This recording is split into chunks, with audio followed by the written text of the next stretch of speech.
பிதாவை நாங்கள் நன்றி செலுத்துகிறோம். ஏசாயா 48:15 வாசிக்கின்ற பொழுது ஆண்டவர் ரொம்ப அழகாய் நமக்கு கற்றுக் கொடுக்கிற ஒரு வார்த்தை என்ன அப்படின்னா, நானே அதை சொன்னேன், நானே அதை சொன்னேன், நான் அவனை அழைத்தேன், நான் அவனை வர பண்ணினேன், அவன் வழி வாய்க்கும் என்று ஆண்டவர் ரொம்ப அழகாய் நமக்கு கற்றுக் கொடுக்கிறார்.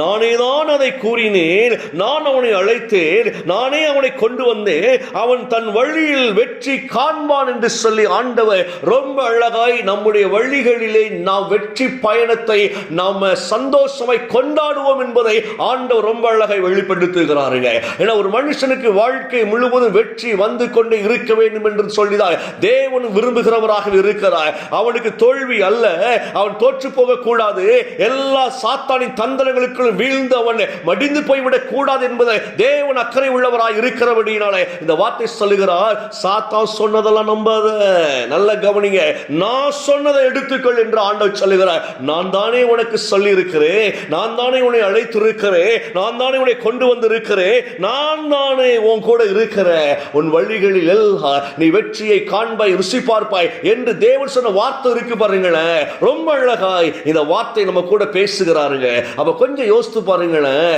இந்த சாத்தான் எப்படிப்பட்ட தந்திரமாய் பேசுவான் அப்படின்னா, உன் வழிகளில் எல்லாம் உனக்கு பேய் இருக்கு, பிசாசு இருக்குன்னு சொல்லுவான். அது சாத்தான் தான் தன்னைத்தானே காமிச்சு கொடுப்பான் பாருங்களேன். ஐயோ இங்க செய்வன் இருக்கு, இங்க பேராத, அங்க பேராத, இங்க பிசாசு இருக்கு, ஐயா அங்க பேராத, அவங்கள்ட்ட பேசுறாத, அங்க போன இருளுக்குள்ள விழுந்துருவேன், இங்க போன அப்படி ஆயிரும் அப்படின்னு சொல்லுகிறது எல்லாம் யாருங்க? சாத்தானை தன்னைத்தானே அவன் காண்பிக்கிறான். அது நமக்கு புரியல. தேவன் அப்படி காண்பிக்க மாட்டான்.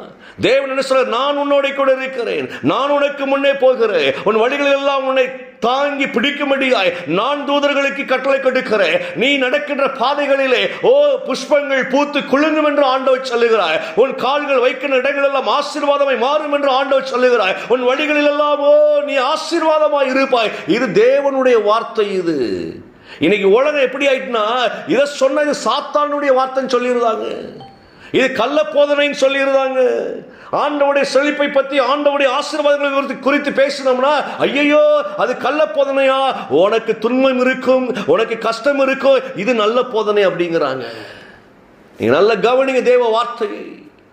கடினமான பாதைகளை தேவன் நம்மை நடத்துகிறவர் அல்ல, நாம் நடந்து போகிற கடினமான பாதைகளில் நம்மை ரட்சிக்கிறவர் நம்முடைய ஆண்டவராய் இருக்கிறார், நம்மை விடுவிக்கிறவர் நம்முடைய ஆண்டவராய் இருக்கிறார். ஒருவேளை நாம கடினமான பாதையில் நடந்து போகும், அறிவில்லாமல் நடந்து போகும், ஞானம் இல்லாமல் கடினமான பாதையை செலக்ட் பண்ணுவோம். நல்லா கவனித்துக் கொள்ளுங்க. இல்ல ஏதோ ஒரு மனுஷனுடைய தந்திரத்தில் வீழ்ந்து, சாத்தானின் தந்திரத்தில் வீழ்ந்து அப்படி அகப்பட்டு நம்ம அந்த வழியில போகிற பொழுது தேவன் நமக்கு என்ன கற்றுக் கொடுக்கிறார்? நான் உன்னை வெளியே தூக்கி எடுத்து உன்னை வழி நடத்துவேன் என்று கற்றுக் கொடுக்கிறார். உளையான சேற்றில் உன்னை கண்டுபிடித்தவன் நான்.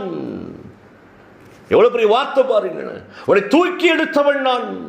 அப்ப தேவனுடைய வேலை என்ன அப்படின்னா, நம்மை தூக்கி எடுத்து நம்முடைய பாதைகளில் எல்லாம் நன்மையானதை அவர் விதைக்கிறவராகவே இருக்கிறார். இந்த வார்த்தையை ஏசப்பா இன்னைக்கு பேசுறாங்க நம்ம கிட்ட. ரொம்ப பிடித்த ஒரு வசனமா இன்னைக்கு ஆண்டவர் தந்திருக்கிறாங்க பாருங்களேன். என் வழிகளில் எல்லாம் நன்மைகள் உண்டாகும் சொல்லுங்களேன். இயேசுவின் நாமத்தினால் வெற்றி காண்பேன், என் கையின் பிரயாசங்களை வெற்றி உண்டாகும் இயேசுவின் நாமத்தினாலே. வனாந்தரங்களில் எல்லாம் எனக்கு வழிகளை ஆண்டவர் உண்டாக்கி தருகிறவராய் இருக்கிறபடியினாலே இந்த வார்த்தையை நான் விசுவாசிக்கிறேன் சொல்லுங்க. இந்த வார்த்தையை அப்படியே ஏற்றுக்கொள்ளுங்க. வனாந்தரத்துல நீங்க நடக்கிறீங்க அப்படின்னா, முடியாத இடத்துல நடந்து போகிறீங்க அப்படின்னா, வழி இல்லாமல் நடந்து போறீங்க அப்படின்னா, நீங்கள் நடந்து போகிற பாதைகளை குறித்து நீங்க மேன்மை பாராட்டாம, அந்த பாதைகளை குறித்து நீங்கள் அலசி ஆராய்ந்து பேசாம, இந்த பாதையில் கர்த்தர் என்னோட கூட இருக்கிறபடினாலே இது என் ஆண்டவரால் ஆசீர்வதிக்கப்பட்ட பாதை என்று சொல்லி நீங்க அவரை முன் வச்சு போங்க. பாதைகளில் எல்லாம் எந்த துன்பமும் நம்மை சேதப்படுத்தாதபடிக்கு அவர் நம்மை வழி நடத்துகிறவராய் இருக்கிறார். எவ்வளவு பெரிய வார்த்தை பாருங்களேன்.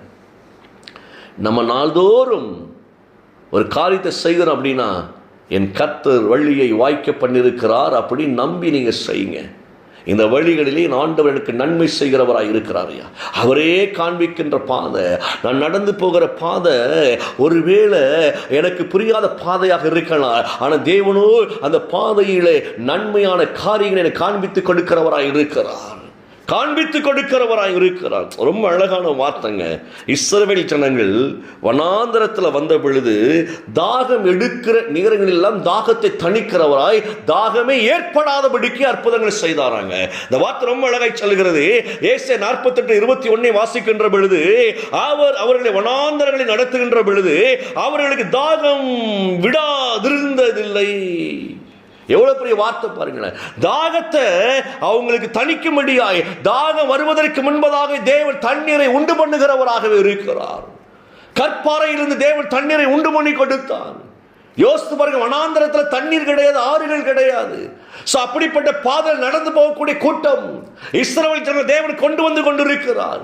ஒரு மனுஷனுக்கு தாகம் எடுத்து வைத்துக் கொள்ளுங்களேன், அதை தணிப்பதற்கு அவன் அப்படியே அலை மோதி கொண்டிருப்பான்.